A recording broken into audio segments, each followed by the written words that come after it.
অন্যায় ভাবে এক বিঘত জায়গা, মান আখাযা শিবরাল আরদি যুলমান, কারো যদি কেউ অন্যায় ভাবে এক বিঘত জায়গা জুলুম করে নিয়ে নেয়, খোদার কসম নবী বলছে কিয়ামতের দিন 7 তবক জমিনের নিচের মাটি ওই নাফরমানের কাঁধে, শরীরে, দেহে পেঁচাইয়া দেওয়া। তাওয়াকাহুল্লাহু ইয়াউমাল কিয়ামাহ 7 আরদিন।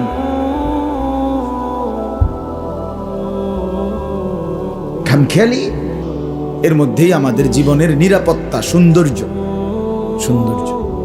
কোরআনুল কারীমের মধ্যে আছে, ওয়ামা কানা লিমুমিনিন ওয়ালা মুমিনাতিন ইযা কাদাল্লাহু ওয়া রাসূলুহু আমরান আন ইয়াকুনা লাহুমুল খিয়ারাতু মিন আমরিহিম।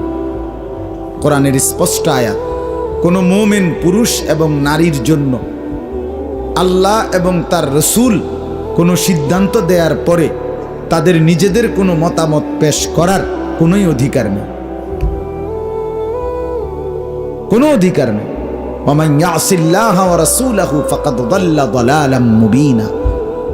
এরপরে আল্লাহ বলেন যে আল্লাহ এবং তার রাসূলের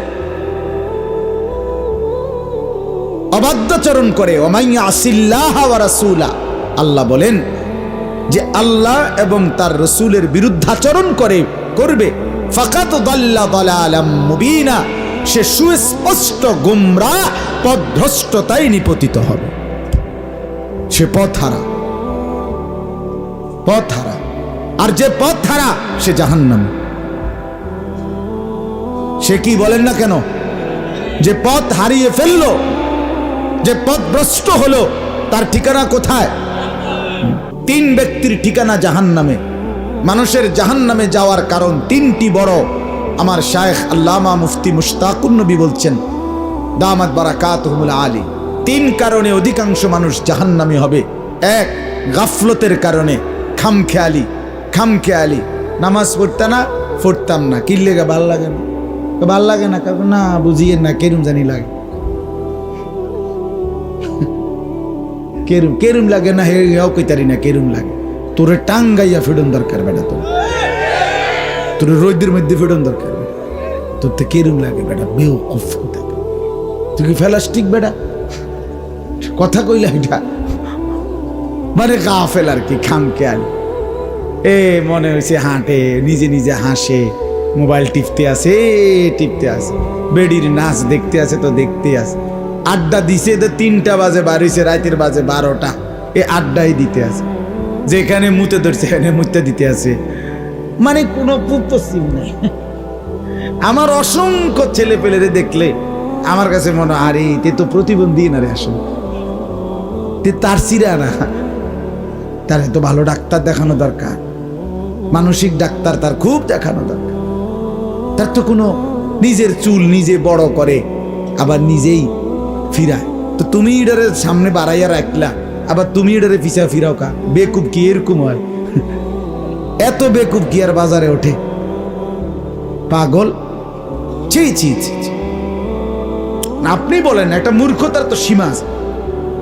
আপনি এটারে নিচে রাখছেন, আবার একটু পর আপনি এটার উঠে উঠান, আবার নিচে রাখলেন, আবার নিচে উঠালেন, আবার তো আপনি আমারে কি বলবেন, কি হুজুর আপনি এরম শুরু করছেন? ভালো মানুষ ওয়াজে না করবেন, আপনি ডেরেলে এরম কে শুরু করলেন? বলবেন কিনা বলেন না কেন? এখানে যে কোনো মানুষ বলবে কিনা।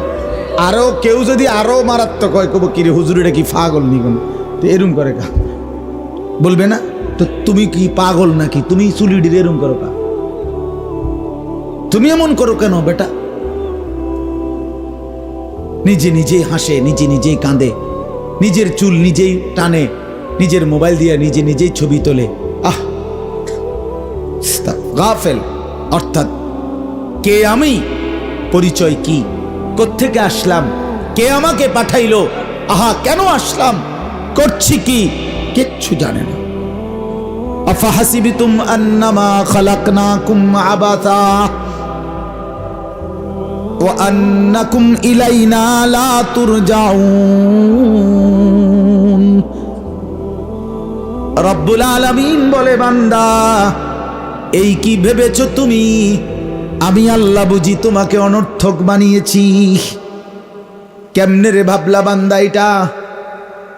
9টা মাস মায়ের অন্ধকার জরায়ুর ভিতরে আমি রব্বুল আলামিন তিল তিল করে অল্প অল্প করে বড় যত্ন করে বড় মায়া করে গোটা পৃথিবীর আড়াল করে কাউকে না জানিয়ে কাউকে না বলে আমি আল্লাহ একাই আমার কুদরতি হাতে তুই বান্দাকে 9 মাস ধরে বানিয়েছি।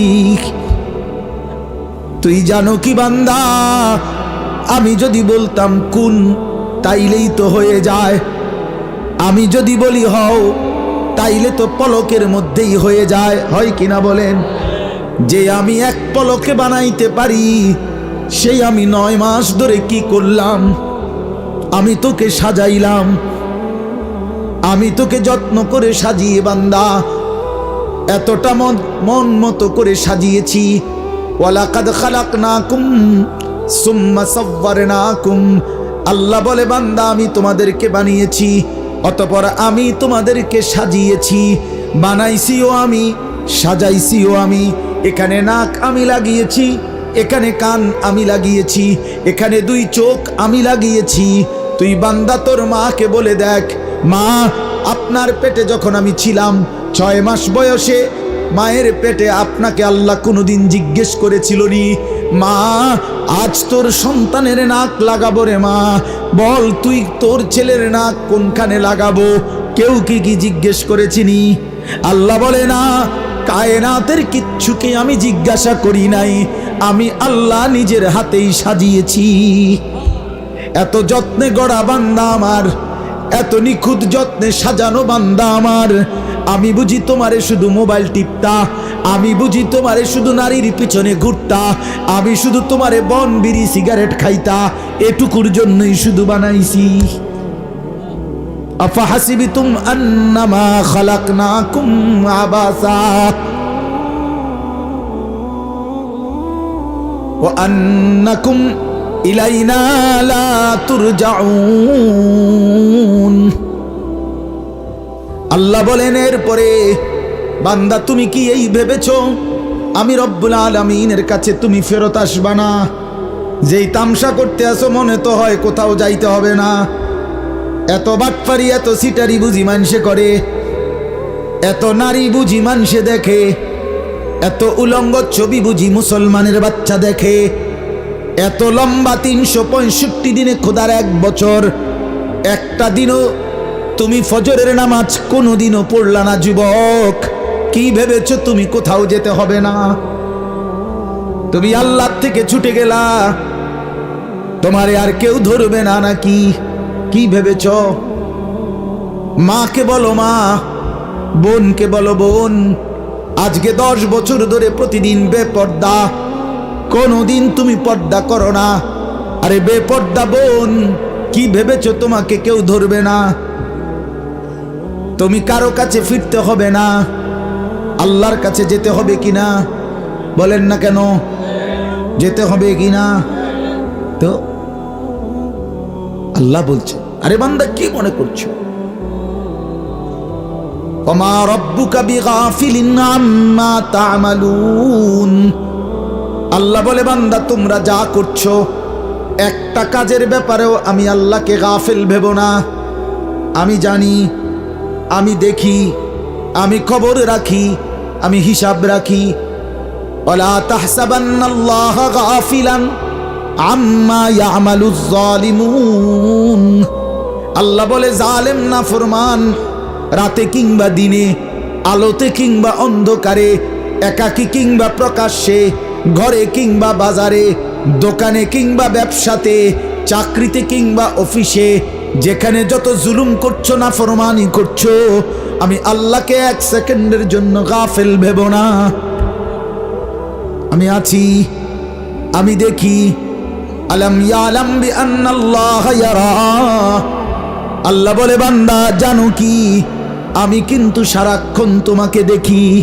কতক্ষণ? বলেন, আবার বলেন। আল্লাহ দেখেন কতক্ষণ? আল্লাহ দেখেন কতদিন? সারা দিন। আল্লাহ ছুটি নেয় কখন? আল্লাহ বিশ্রাম করে কখন? আল্লাহ অবসর নেয় কখন? তন্দ্রা যায় কখন? ঘুম যায় কখন? না। ওয়াতাওয়াক্কাল আলাল হাই আল্লাযী লা ইয়ামুত। আল্লাহ বলে ভরসা করো ওই জীবন্ত সত্তার উপরে, যেই সত্তা কোনদিন মরবে না। ইয়া সাবিকাল ফাউত, ইয়া সামিআস সাউত, ইয়া কাসিবাল ইযামি লাহমান বাদাল মাউত। এক বুজুর্গ আল্লাহর ঘর কাবার গিলাফ ধরে এই দোয়া করছিলেন, ইয়া সাবিকাল ফাউত, আই মাউত, হে মৃত্যুকে অতিক্রমকারী সত্তা আমার, যার কোনো মৃত্যু নাই। ইয়া সামিআস সাউত, হে আমার ওই মালিক, কায়নাতের সব আওয়াজ যিনি আলাদা আলাদা একই মুহূর্তে শোনেন। যে বলুক, যাই বলুক, বাংলা বলুক, উর্দু বলুক, হিন্দি বলুক, ইংরেজি বলুক,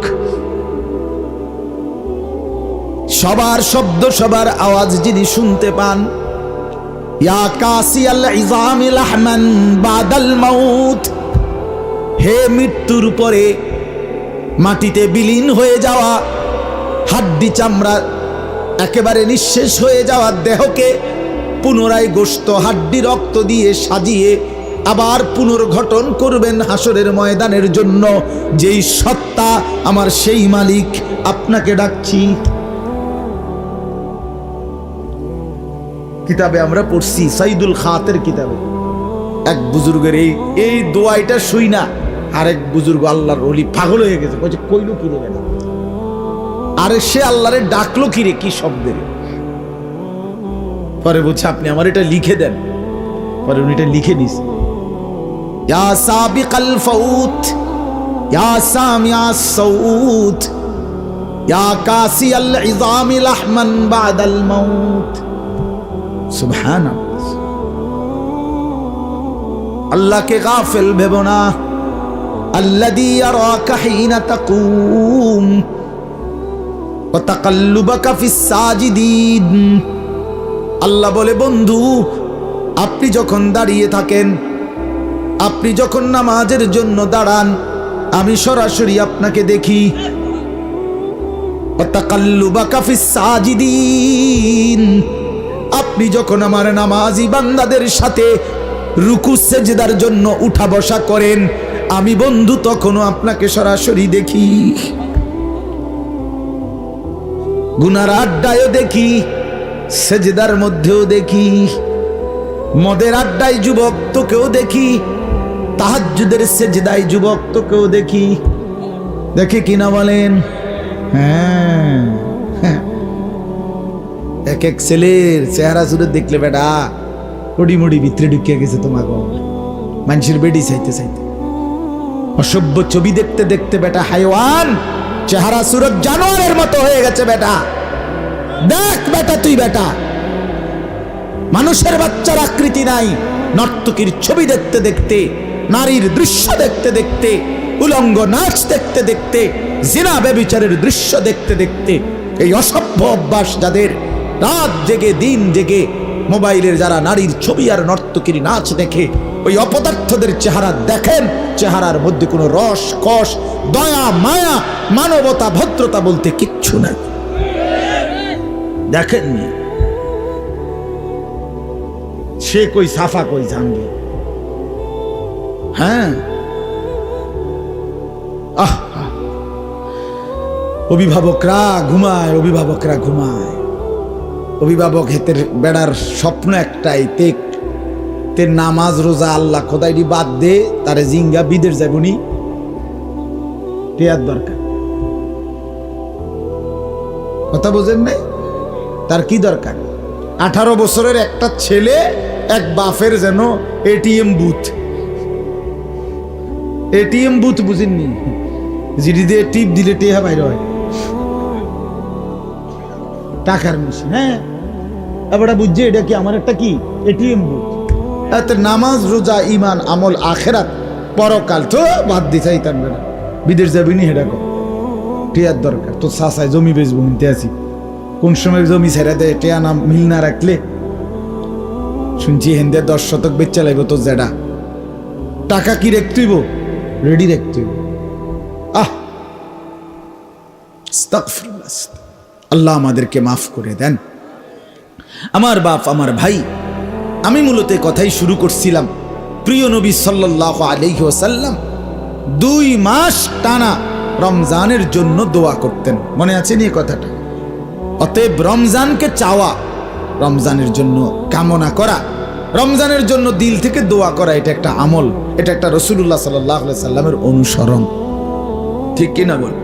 2 নাম্বার, নবী সাল্লাল্লাহু আলাইহি ওয়াসাল্লাম শাবান মাসে, রমজানের এই আগের মাসে যেটা এখন চলতেছে, এই মাসে লম্বা টানা 15 দিন, 10 দিন, 12 দিন, 17 দিন নবী সাল্লাল্লাহু আলাইহি সাল্লাম নফল রোজা রাখতেন। বছরের 11 মাসের মধ্যে একমাত্র এই মাসেই নবী রমজান ব্যতীত সবচেয়ে বেশি নফল রোজা রাখতেন। অন্যান্য মাসে নফল রোজা রাখতেন নির্ধারিত, যেমন 13, 14, 15 চাঁদের আইয়ামে বীজের 3টা রোজা রাখতেন। সোমবার, বৃহস্পতিবার দিন রোজা রাখতেন। আশুরার 10ই মুহররমের রোজা রাখতেন। জিলহজ মাসের 9 দিন রোজা রাখতেন। হ্যাঁ, এগুলো রাসূলুল্লাহ সাল্লাল্লাহু আলাইহি ওয়াসাল্লাম ওই শাওয়াল মাসের 6 রোজা রাখতেন। এগুলো নবীজির আমল ছিল। কিন্তু এমনিতে নফল রোজা টানা 15 দিন, 17 দিন, 12 দিন, 10 দিন টানা নফল রোজা, ফরজ না, রমজানের রোজা না, নফল রোজা এই শাবান মাসে নবীজি রাখতেন। নবীর সাহাবীরা জিজ্ঞেস করছেন, ইয়া রাসূলুল্লাহ সাল্লাল্লাহু আলাইহি ওয়াসাল্লাম, আপনি রমজান ব্যতীত এই শাবান মাসে এত লম্বা, এত বেশি নফল রোজা রাখেন কেন? নবীজি বলতেন, তাযীমান লি রমাদান, রমজানের সম্মানার্থে, রমজানের প্রাক প্রস্তুতি, রমজানের জন্য প্রিপারেশন, রমজানের ভালোবাসায়। আল্লাহ যেন দেখে আমার বান্দা তো রমজান চাইতেছে, রোজা রাখবে, আরে কয় কি রাখবে, তে তো রোজা রাখা শুরুই করে দিছে, পরে হায়াত দিব না তো কারে দিব, ওই দেখি রোজা রাখতেই আছে অনেক। আল্লাহ খুশি হবে, খুশি হবে। এজন্য এই রমজানের পূর্বে এই 2টা আমল। 1, রমজানের জন্য কি করা, কমা কয় না, কথা কয় না। আমি তো চান্দিনার জামাই, আপনার আমার শ্বশুরবাড়ি চান্দিনা, জানেন নি আপনারা? জানেন না তো কি জানেন, তো আর কইয়া লাভ কি, জানেন না জান। আমার তো শ্বশুরবাড়ি চান্দিনা, তেগুরিয়া। তেগুরিয়া নাম শুনছেন না? ওই তেগুরিয়া গ্রাম। আমার শ্বশুর অনেক বড় আলেম, আল্লাহওয়ালা, বুজুর্গ আলেম, আলহাজ হযরত মাওলানা মুবারক হুসাইন ওনার নাম। ঢাকা মধ্যবাড্ডা একটা বড় দাওরায়ে হাদিস মাদ্রাসার মুহাদ্দিস। আমি আমার শ্বশুরের একমাত্র জামাই, ওটার মেয়ে একজন। যাই হোক, তো কাজেই কথা কর, আমি তো গল্লাই মাদ্রাসার ছাত্র। 1997 সনে পূর্ণ 1 বছর আমি গল্লাই কমপ্লেক্সে পড়ছি। হ্যাঁ, সচিব সাহেব তখন ছিলেন, সচিব সাহেবকে দেখছি আমি। আমার বড় ভাই তখন নতুন গল্লাই কমপ্লেক্সের আপনার আলিয়া শাখা যেটা খুলছে ওইটার প্রধান ছিলেন, সুপার ছিলেন আলহাজ হযরত মাওলানা মাহবুবুর রহমান আশরাফি, আমার আপন বড় ভাই। এখন চান্দিনা আল আমিন কামেল মাদ্রাসার প্রধান মুহাদ্দিস, বড় ভাইও বড় ওয়াইজ আলেম। যাই হোক, তো আমি তো এখানকারই। ও তো বলতেছিলাম আমরা যে এই 2টা আমল রমজানের পূর্বে, বিশেষ আমল কয়টা বলেন? 1 নম্বর কি করা, দোয়া। এখনই দোয়া করতে থাকেন, প্রতিদিন বলবেন, একদিনও 2, 4, 10, 50 বার। সবার কাছে অনুরোধ, রাত্র অনেক হয়েছে, আমি এই জন্য দেরি করতে চাচ্ছি না। প্রত্যেকের কাছে অনুরোধ, বাবা, ভাইয়া, ছেলেরা, তোমাদের কাছে অনুরোধ করি, দোস্ত, হাসতে হাসতে ফেলে দিও না। ওই যে শুরু করবো, কথাটা বলতে পারলাম না, যে গাফেল জাহান্নামে যাওয়ার শায়েখ বলছে অধিকাংশ জাহান্নামী 3 কারণে। 1 নাম্বার গাফলত, খামখেয়ালি, এ খামখেয়ালি। আরেকটা হলো জাহালাত, কোরআন সুন্নাহর অজ্ঞতা, শরীয়তের মাসআলা মাসাইল, দ্বীনের বিধান জানার কোনো মানসিকতাই নাই। মুরুখ মানে জিঙ্গেলে চাচা ভাই, না হুজুর আমরা এরকম সাধারণ মানুষ, কোনো রকমে বাদ্যুকা খাইয়া হইয়া না থাউন, ইতান আমরা এত তান বুঝছে কি আর কুলাইতার মনে আলাপ। আলাপ করে আমরা, বুঝেন না মামুন? আলাপ করে তাই না, কিন্তু তাই নিয়ে আপনি যদি বলেন যে চাচা আপনি বিএস খতিয়ান বুঝেননি, সিএস বুঝেননি, আরএস বুঝেননি, কয় বুঝিনি মানে হ্যাঁ আমনে যে আজ যে আমনগো বাড়ির লগে দিয়ে যে দেড় জায়গা লইয়া যায় যে মামলা 30 বছর করে, এটা ছাড়তেন না? যে এটা আর কি কও ছাড়তাম না মানে জামা বুটটা লেছে আর কি কও ছাড়মু কি লেগা? বাপ দাদার জমি এই নালে দরকার হইলে বাকি 50 শতক বেচালাম, এই জায়গা লইয়া ছাড়বো, তারে দেখাই দিব বেটা, জীবনে মরি আর বাঁচি বেটা, দরকার হইলে ভিক্ষা করুম কিন্তু মামলা চালাম, ভিক্ষা করবো দরকার এমন ডাকাইতে ডাকাইতে আছে না এমন, কি কর না কা ভিক্ষা করবো দরকার হলে। এবার তার ফুতেরে কয়ে গেছে তুই বেড়া যদি বাপের ঘরে হয়ে থাকস তোর কাকারে দিচ্ছে এই জমি, কিন্তু কইলাম তাহলে আমি কবর ফাইটটা মরে যাবো। আবার আপনি তো মরেই গেছেন, আপনি মরণে তো আপনারা কবরে দিচ্ছে। হায় হায় হায় হায় হায় হায়, এত বড় ডাকাইত মানুষ। হায়, আল্লাহ কোরআনে বলছেন আমার বান্দা মজলিসে জায়গা ছেড়ে দিও, আমি জায়গা দিমু। তা আমি বুঝছি যে আল্লাহ যেন এটা বলছে যে তুমি জায়গা দাও, ছেড়ে দাও, আমি দিব।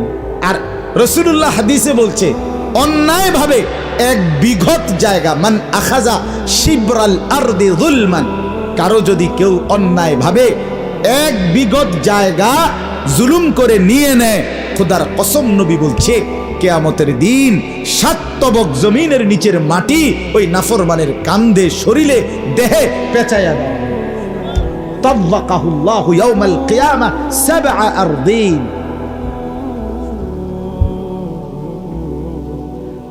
খামখেয়ালি ফুতের সুখের লাগিয়া নিজের কবর আখিরাত শেষ করে দিলেন। এই 1 বিঘত এই বেড়ারে এ বর্ডারে আপন ভাই, আপন চাস্তো ভাই, জ্যাঠতো ভাই, মামতো ভাই, আপন চাচা 1 বিঘত জায়গা ছেড়ে দিলে বেটার বাড়িটা রাস্তাটা হইয়া যায় না, দিত না দরকার। আরেক কানে মাহফিলে গিয়ে 30,000 টাকা দিয়া স্লোগান লইয়া ফিরছি ভাই, হ্যাঁ ওই আমরা 200 মাইল দূরে তারার হেনে গিয়ে টাকা দিছে 30,000 হেতে হেরা স্লোগান দিয়ে জনাব জমি না দই না 30,000 মার হাবা হাবারে মার। আইসা গেছে চাচা বাইতে আইছে 30,000 টাকা দিয়ে, কিন্তু এখানে আপন ভাতিজাকে, আপন চাচাকে, আপন ভাইকে আহা 1 বিঘত জায়গা এমনিতে তো দেওয়া যাইতো না, বলেন না কেন? শুধু গ্রামে গঞ্জে এগুলো নিয়ে ঝামেলা কি একটা দুইটা? বহুত বহুত তামনে না বলে কিছু বোঝেন না আমনে রে। আখিরাতের কথা কইলে দুইয়ান সূরা ঠিক করতেন কইলে যে কাকা আপনার, আমি একদিন তোমার একজনের বললাম চাচা আপনি তো সূরা কেরাত হয় না, আমি এটি বুঝছি অশুদ্ধ। ও আল্লাহর রহমতে আমার নাতি 3 জন হাফেজ। ওমা আমি আপনার কি কইলাম, আপনি কি আর কিও কোন চাচা? আল্লাহর রহমতে তাইনের নাতি 3 জন হাফেজ। তার মানে উনার বাপ হইল এই 3 জন নাতি হাফেজ, বেহেশতে আমি যাইতে। আচ্ছা তো যাইবো ডাকে, আমি তো লোকে তো দেখি না। না ফেরেশতা আমনে টেনশনে না পড়ে রইছে, ফেরেশতারা বেহেশতের লোক মিলাইতে পারতেছে না আমনের লাগিয়া। আরে বাপরে কাকু, আপনার জন্য বেহেশতে কি মিলান যাইতেছে না, রুম মিলাইতে পারতেছে না, লোক মিলাইতে পারতেছে। এই খামখেয়ালি আখিরাতের